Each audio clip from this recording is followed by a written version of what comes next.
Майстор Слави! Моя татко!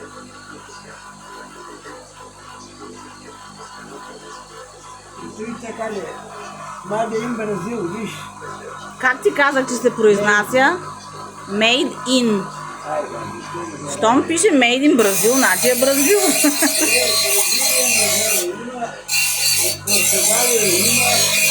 Всичко има.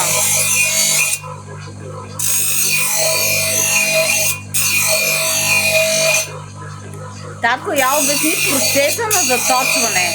През колко стъпки минава твоя процес на заточване? Искам да обясниш. Те са 3 стъпки. Обясни ги. Първата коя е? Точване На шмиргел, първо. Второ. На воден камък. на воден камък, да покажем кой е водния камък. Ето е с вода.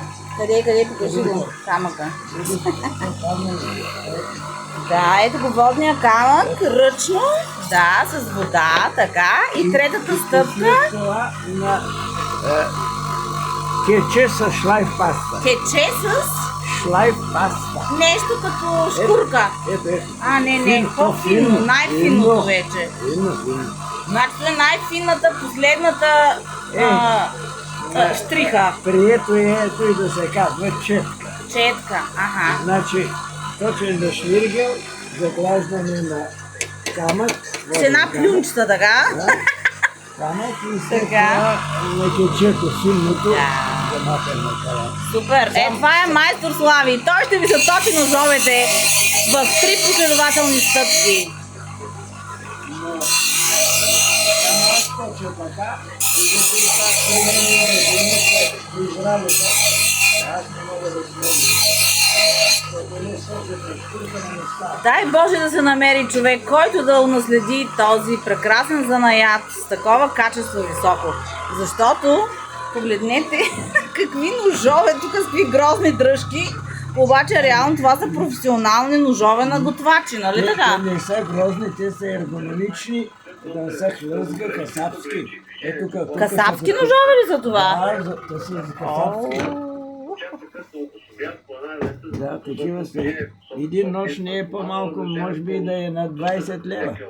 Добре, я кажи, защо не с дървени дръжки касапските ножове, а с такива? Дървената дръжка по-ли е неудобна за държане? Той по-лесно се прави. Да, тя пластмасата е наводнила света. И има тук едно опашленце с една дупка и е пъхнато и залято с пластмаса.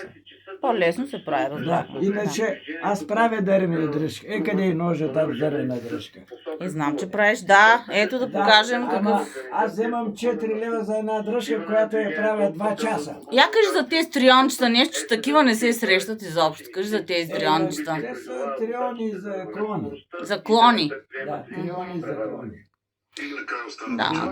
Но вече хората си купуват такива, нали, ножици, какви ли не има за рязане на клони. Но ето това си е... Клони има ножици за клони. Къде е ножици за клони? Оранжевата. Да. Са излезли с компромисни предложения. Това е оранжева за Президентът клони. предложил увеличение с 180 лева, синдикатите настояват вече за 300 лева. Все още не е ясно дали утре ще се движат автобусите, тролеите и трамваите в София. Столицата е застрашена и от криза с боклука. 2 от 3 сметоизвозващи фирми започват да спрат работа идния понеделник заради неизплатени пари от общината. Протести на обществените медии за справедливи възнаграждения, журналисти и служители на радиото, телевизията и телеграфната агенция демонстрираха в София и в още няколко областни градове. Премиерът Росен Желязков... Благодаря ти, майстор Слави. Да си жив и здрав. В договор с турската компания Боташ Да. няма клауза за разваляне